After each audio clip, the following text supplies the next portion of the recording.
ये श्राद्ध पक्ष चल रहा है कि हम गया जी जा रहे थे और हम लोग ट्रेन से जा रहे थे। तो मैं तो माला जप रहा था और जागृत अवस्था में था। क्या देखा, सामने की बर्थ पे नानी जी बैठी हैं। नानी जो मर गई थी, कई साल पहले मर गई थी। तो उन्होंने मुझको कहा, बेटा मैं भी तुम्हारे साथ गया जी चल रही हूं। पिताजी हमारे जो है शाम के टाइम चटनी और परांठे खाए गए। तो एक दिन जो है उनके श्राद्ध की जब बात आई, बात मनने के। तुमने पंडितों को दक्षिणा तो दी लेकिन वस्त्र नहीं दिए। कपड़े ना देने की वजह से मैं और मेरी बेटी दोनों वस्त्रहीन हैं। मृत्यु से पहले भी हमारे साथ रहते थे और मृत्यु के बाद भी रहते थे। और जब भी कोई परेशानी होती थी हमेशा ऐसे कहते थे, बिटिया परेशान मत होना। एक तो सच्चा, तेरा नाम सच्चा। ओम सर्व पितराय नमः, सर्वदेवाय नमः, पार ब्रह्म परमेश्वराय नमः। हमारे समस्त पूर्वजों को, पितर गणों को प्रणाम है। पवित्र आत्मा वाले देवगणों को प्रणाम है। और जो समस्त संसार जीवों का आराध्य देव परम ब्रह्म परमात्मा है, वो हमारे प्रणाम स्वीकार करे। पितृपक्ष अभी चल रहा है। कल को पितृ अमावस्या है और रात्रि में सूर्य ग्रहण भी है। कल के दिन अपने पितर गणों के निमित्त प्रणाम करें, श्रद्धा अर्पण करें, दान पुण्य करें, भोजन आदि कराएं। और गुरु दरबार में यज्ञ चल रहा है पूरे पितृपक्ष में, और कल को पूर्ण आहुति है, अंतिम दिन है, आप उसमें आए। तो हम इस विषय में बात करने जा रहे हैं कि कुछ लोगों को अपने पितरगण दिखाई देते हैं मृत्यु के बाद, और कुछ को नहीं दिखाई देते। तो जिनको नहीं दिखते वो कहते हैं कुछ नहीं कुछ नहीं कुछ नहीं, कुछ है ही नहीं। लोगों का बवाल है, कल्पना है, ढोंग है, ये है वो है। लेकिन ऐसा नहीं है, ढोंग नहीं है। आत्मा तो अजर अमर है, वो कहीं ना कहीं रहती है और दिखाई भी देते रहते हैं। कुछ को कुछ जरूरतें होती हैं हमारे पूर्वजों को, वो हमसे कहते भी हैं आके, और अपने मन की बात वो हमें बताते हैं। तो करण सिंह हैं, और आपने बताया था अपने पिताजी के बारे में जो शरीर छोड़ गए हैं, हैं? वो आपको दिखाई दिए थे, और किस हालत में थे, क्या आपने देखा उनके विषय में, वो बताइए आप। गुरु चरणों में कोटि कोटि नमन गुरुदेव। जब मेरे पिताजी का देहांत हुआ 2-3 दिन बाद में मुझको दिखाई दिए वो। मैंने देखा कि हमारे गांव के सिरे पे यज्ञ हो रहा है और वो उसमें सम्मिलित हो रहे हैं। बस इतना मैंने देखा। और आज जब मैं यज्ञ में घी की आहुति दे रहा था तो मैंने महसूस किया कि मेरे पिता यहीं पे मौजूद है। अच्छा। यज्ञ में वो पूजा पाठ भी बहुत करते। हाँ, वो बहुत पूजा पाठ करते थे, और जब भी मिलते थे हमारे संपर्क में मुझको कहते थे कि सावधान रहियो, जो गुरु हैं वो भगवान है, वो मुझसे कहते थे। हाँ, गुरु तो भगवान का ही रूप होते हैं। कोई भी मतलब ब्रह्म रूप गुरु जो है, जो हमें परम ब्रह्म की तरफ ले जाते हैं, वो गुरु ब्रह्म रूप होते हैं, ये हमें मानना चाहिए। और तभी हमारी आत्मा में भी ईश्वर का प्रकाश जागृत होता है। गुरु को मानुष जानते, चरणामृत को पान, वे नर नरक में जाएंगे, कोटि जन्म हो स्वान। भगवान शिव कहते हैं कि जैसा हम परमात्मा को मानते हैं वैसा ही हमें गुरु को मानना चाहिए, तब हमारे अंदर ब्रह्म तेज पैदा होता है। और जो लोग अहंकार में चढ़े रहते हैं, क्रोध में भरे रहते हैं, दुर्बुद्धि में भरे रहते हैं, उनके लिए महादेव कहते हैं कि ये संसार रूपी वृक्ष है, जिस पे कामनाओं में और अहंकार में और क्रोध में चढ़े हुए लोग टप टप करके नीचे जो भव सिंध है उसमें गिरते रहते हैं और नष्ट होते रहते हैं। नष्ट होने से मतलब यह है कि उनका इस जन्म में मोक्ष नहीं हो पाता, और भी बहुत से जन्म उनको लेने पड़ते हैं। तो इसलिए हमें जो प्रभु परमेश्वर ने ये शरीर दिया है, ये जन्म वर्तमान में हमें मिला है, इसमें हमें सावधान रहना चाहिए, पुण्य कर्म करने चाहिए। और संसार में जो भी हमसे आयु में बड़े हैं, जीवित हैं, वृद्ध हैं, उनका सम्मान करना चाहिए। और जो हमारे पितरगण जो संसार से जा चुके हैं, उनके प्रति भी हमें श्रद्धा रखनी चाहिए। और पितृपक्ष में अवश्य ही उनके नाम से हमें दान, यज्ञ और भोजन वगैरह दूसरों को कराना चाहिए। ये मेरी मान्यता ऐसी है। पितृपक्ष में अपने पूर्वजों को हम श्रद्धांजलि अर्पित कर रहे हैं। ये श्राद्ध पक्ष चल रहा है। और एक बार हमने बताया था कि हम गया जी जा रहे थे, हमारे माता जी जब मौजूद थे और हम लोग ट्रेन से जा रहे थे, तो मैं तो माला जप रहा था और जागृत अवस्था में था। क्या देखा, सामने की बर्थ पे हमारे नानी जी बैठी हैं। नानी जो मर गई थी, कई साल पहले मर गई थी। तो उन्होंने मुझको कहा, बेटा मैं भी तुम्हारे साथ गया जी चल रही हूं। मैंने कहा, नानी जी आपका स्वागत है, आप चलें, हम तो जा ही रहे हैं। फिर वो बोली, तुमको मेरा नाम याद नहीं होगा, पता नहीं होगा। मैंने कहा, नानी जी मुझे किसी ने बताया ही नहीं, कभी जरूरत ही नहीं पड़ी। बोले, अगर वहां पे कोई पंडित पूछने लगे तो मेरा नाम बताना भगवती, मेरा नाम भगवती है। मैंने कहा, जी अच्छा। बस इतना, ये थोड़ा सा दृश्य सामने आया और गायब। हमने माता जी को कहा, माता जी अभी मुझे नानी जी दिखाई दी थी और वो हमारे साथ गया जी जा रही हैं, ये वो कह रही थी, और उनका नाम भगवती था क्या? बोले हाँ भगवती था। तुमको कैसे पता? मैंने कहा, उन्होंने नहीं बताया, मुझे तो पता ही नहीं। तो इस तरह से कहीं ना कहीं हमारे पूर्वज, उनकी आत्माएं, उनका लगाव हमसे होता है, तो वो कहीं ना कहीं हमसे टच में आते हैं, दिखाई देते हैं, संपर्क बनाने की कोशिश करते हैं। तो परम ब्रह्म है हमारे साथ में। इनको तुम्हारी दादी जी दिखाई दी जी थी? जी जी। हाँ, तो उस बारे में आप बताओ। लगभग 6 वर्ष पहले मेरी दादी जी का देहांत हुआ था और पितृपक्ष में अभी परसों वो मुझे दिखाई दी। 14 तिथि को उनका श्राद्ध रहता है। अच्छा, तो उन्होंने मुझसे कहा कि मेरे श्राद्ध पर मेरे लिए भोजन निकाल देना। आज ही है ना? हाँ आज है। और मरने के बाद एक बार वो मुझे पितरलोक लेके गई थी। अच्छा, वहाँ उन्होंने मुझे दिखाया कि जहाँ वो रहती हैं और वहाँ का जो प्रकाश रहता है, जैसे शाम को गोधूली बेला जिसको कहा जाता है, तो वैसा वहाँ पर प्रकाश था। और उन्होंने मुझसे कहा था कि मुझे यहाँ से ले चल। अच्छा, अच्छा। कहाँ ले चल? अपने साथ। आश्रम में? जी जी। और अभी जो पितृपक्ष में मुझे दिखाई दी, वो आश्रम में ही दिखाई दी। भोजन की जी, याचना कर रही जी थी जी वो, जी। भोजन के लिए कुछ कह रही हाँ थी, जी हैं? जी जी। कि मेरे लिए भोजन हाँ वगैरह मेरे लिए भोजन नहीं। दिलवाए। जी।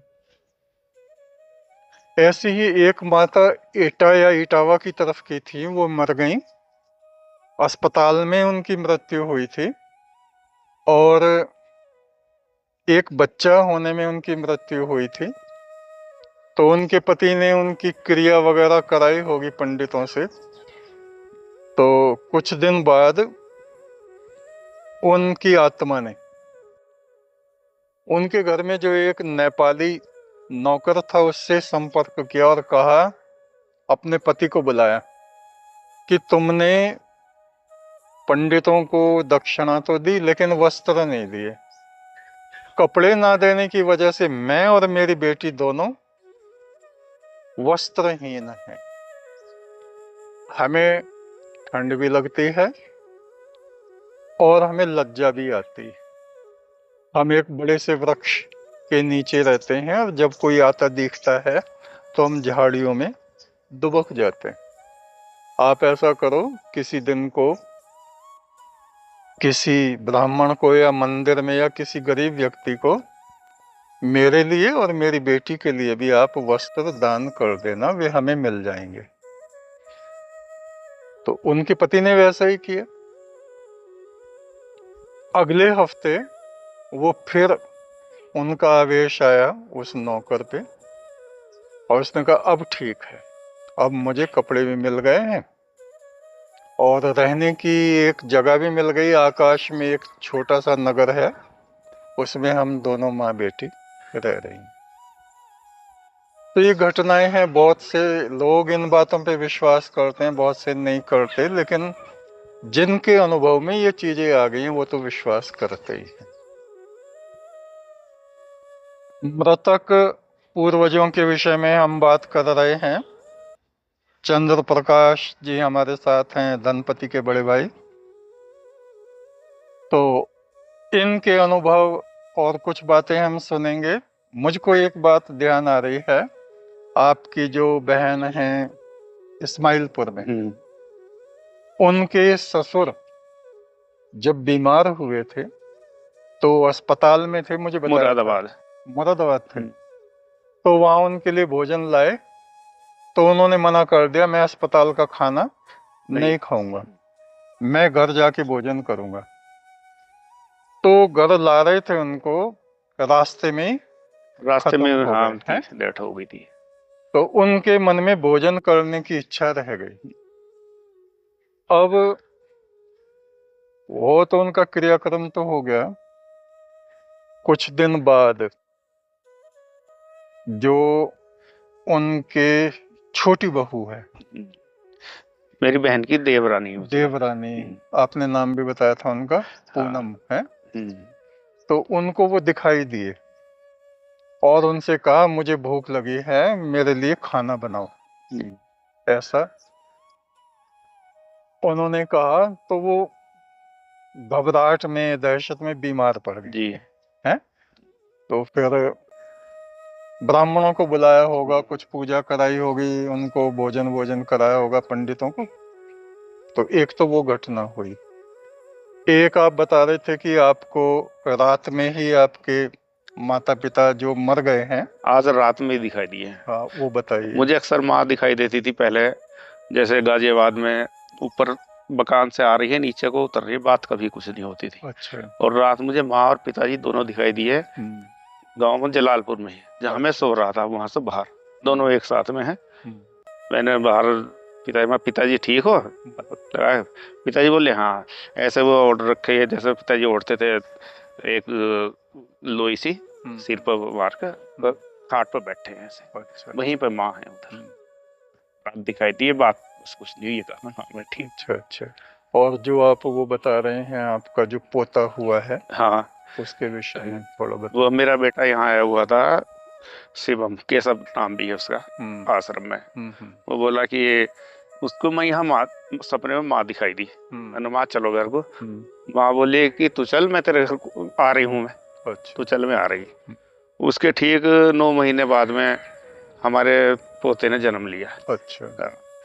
जैसे मेरी वाइफ वगैरह बताती है कि माँ का यहाँ पीछे ढूंढी पर 2-4 बाल थे, वो भी लेके पैदा हुआ बच्चे के, उस बच्चे पर वहाँ पे बाल थे। उसकी सेम आदत माँ वाली, पूजा करना, छोटा सा है आरती उठा लेगा, पता नहीं क्या क्या मतलब मंत्र बोलता है, अपने आप बोलता रहता है कुछ भी। और वो उंगली वाली, माँ की उंगली बहस, माँ उंगलियों में पाउडर लगाती, डब्बा उठाएगा वो अपनी उंगलियों पर पाउडर लगाएगा और वो वैसे कर लेगा। सेम आदत है ज्यादातर। तो ये कह सकते हैं कि वही आत्मा उस लड़के के रूप में आ गई है, ऐसा संभव है। पुनि पुनि जन्मम पुनि पुनि मरणम पुनि पुनि जननी जठरे अग्नि शयनम। ये जीवात्मा बार बार जन्म लेता है, बार बार शरीरों को धारण करता है। किसी जन्म में जब हम पुण्य कर्म करते हैं और इस आत्मा के मोक्ष के लिए भरसक बहुत ज्यादा प्रयत्न करते हैं, तो हमारी आत्मा का स्पर्श उस परम ब्रह्म से, गुरु की कृपा से होता है। जो नुगरे हैं उनको नहीं होता। इस मार्ग में भी गुरु का होना, और गुरु भी वो जो हमें परम ब्रह्म की शिक्षा दे रहे हैं। केवल देवी देवता भूत प्रेत इनकी पूजा में लगे हुए लोग जी वो ऊपर नहीं जा सकते, वो नीचे ही नीचे विचरण करते रहते हैं, भटकती रहते हैं वो आत्माएं। ब्रह्म रूप गुरु जो है वो ही हमारी आत्मा को हमसे पुण्य कर्म करा के, दान करा के कि दान करो, ये करो, वो करो, आराधना करो हर घंटे पे, जी उस जीवात्मा के भाग्य को बढ़ाते हैं, उसके प्रकाश को बढ़ाते हैं, पुण्य को बढ़ाते हैं, तब वो इस काबिल बनती है कि वो परमात्मा के क्षेत्र में प्रवेश कर सके। घर भी हमने हवन करवाया था पिताजी के जाने के बाद में, तो वो आ गया, वहीं था पोता हमारा, आ गया बैठ गया वहां पर। हवन शुरू हुआ ही था, वो अपना बैठ के जैसे बैठते हैं और क्या क्या क्या क्या बोले, पंडित जी बोले ये तो पता नहीं कौन से देव मंत्र बोल रहा, हमारी समझ में तो वैसे हम भी बच्चे सोचने बड़ लगे। बड़ बड़ बड़ हाँ करते हैं जैसे ऐसे ही कर रहे हो। तो ये सब पूर्व पिछले संस्कार आत्मा के होते जरूर हैं। तो हम देखते हैं कि अपने पितर गणों का हमें आदर करना चाहिए और प्रतिदिन जो हम जल तर्पण करते हैं स्नान के बाद में, ओम सर्वपित्राय नमः सर्वदेवाय नमः पार ब्रह्म परमेश्वराय नमः, पितृ तर्पण, देव तर्पण और ब्रह्म तर्पण ये हमें प्रतिदिन करने चाहिए, चाहे श्राद्ध पक्ष हो या न हो, पूरे वर्ष ये हमारा नियम होना चाहिए। हमारे महाराज जी हैं विष्णु जी, आपका गांव कौन सा है? किला छत्तीसगढ़ के पास में मवी। मवी। हाँ जी।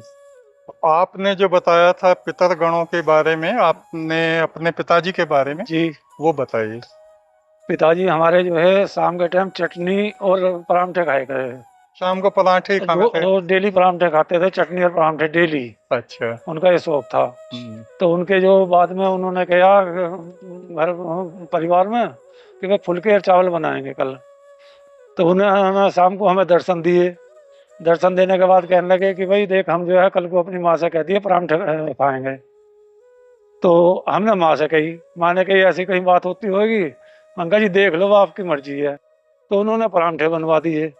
अगले दिन फिर उन्होंने दर्शन दिए। अच्छा। तो पेट पे हाथ मार के बोले भाई आप जो है मेरा पेट भरा है, अब ठीक हो गया। और उसके बाद में जो जब से आज तक परांठे चटनी उनका भोग निकलता है। अच्छा। पितर गणों के विषय में हम बात कर रहे हैं। पितर पक्ष में हमारे साथ हैं अपने भाटी जी, तो इनको भी अनुभव हुए थे श्राद्ध पक्ष में। आप बताइए उस विषय में जो आपने बताया था। जी, मैं पुलिस में रहा हूँ और वहीं से रिटायर हुआ हूँ पुलिस से ही। एक बार मैंने, जब मैं मथुरा में मेरी पोस्टिंग थी जी, तो वहाँ मैंने अपने चाचा जी जो थे मेरे, मैंने उनका श्राद्ध किया था। अच्छा। हाँ, और एक पंडित जी को बुलाया था, उनको खिलवाया था वहाँ पर। तो मेरे चाचा जी हुक्का बहुत पीते थे और उनके हाथों में ऐसे निशान भी पड़ गए थे लाल लाल से। और उनसे जब हम छोटे से थे, जैसे मुंह पे रख देते थे तो ऐसी गंध सी आती थी उनसे बहुत हुक्के की गंध आती। जी, हुक्के की गंध आती। तो मैंने श्राद्ध करके जब उनको पंडित जी को विदा किया तो उसके बाद मुझे ऐसा लगा कि वो गंध मुझे अब आ रही है और बहुत देर तक आती रही। अच्छा। हाँ, यानी उन्होंने अपनी उपस्थिति का आभास दिलवाया। इसलिए मुझे है कि पितर होते हैं और वो आशीर्वाद देते हैं, ये बात सही है। एक तू सच्चा तेरा नाम। ठीक। हमारे साथ में है अपने रॉकी और लोकेंद्र जी। पितृ पक्ष में हम बात कर रहे हैं पितर गणों की।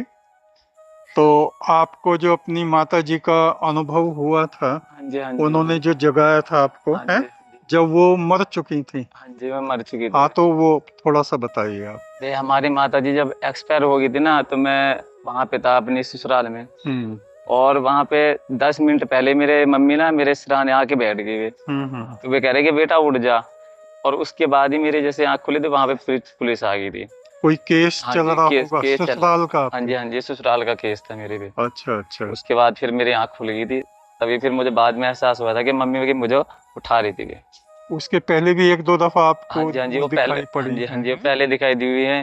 जो श्रृंगार उंगार करती थी पहले, जब एक्सपायर हो गई थी तब तक दिखाई दी थी, बस साल डेढ़ साल तक। 1.5 साल तक हाँ जी, हाँ देखते जी। उसके बाद नहीं दिखाई दी थी, हम्म, अब नहीं दिखाई देती। अच्छा अच्छा। जी गुरु। पूर्वजों पितरगणों के विषय में हम बात कर रहे हैं। अपने एलपी सिंह हैं, आपके दादाजी हुआ करते थे वो, हैं क्या नाम था उनका? रघुवर सिंह। रघुवर सिंह। तो किस तरह से आपको अनुभव हुआ कि उनकी मृत्यु के बाद भी वो आपके साथ हैं? थोड़ा वो बताइए। मृत्यु से पहले भी हमारे साथ रहते थे और मृत्यु के बाद भी रहते थे। और जब भी कोई परेशानी होती थी हमेशा ऐसे कहते थे, बिटिया परेशान मत होना। और फिर मैं जाती थी तो वो बताते थे वही बातें जो हमारे साथ होती थी। इसका मतलब वो साथ में थे। अच्छा, घर के अंदर नहीं आते थे वो, क्योंकि कभी घर के अंदर, जब से ये पैदा हुए थे वो घर नहीं आते थे। अच्छा। तो फिर वो अंदर नहीं आते थे। और हम लोग कश्मीर में थे, तो मैं एक परमेश्वर की खोज में थी, तो गुरुजी को लेके वही आए थे हमारे पास और 3 दिन रुके थे।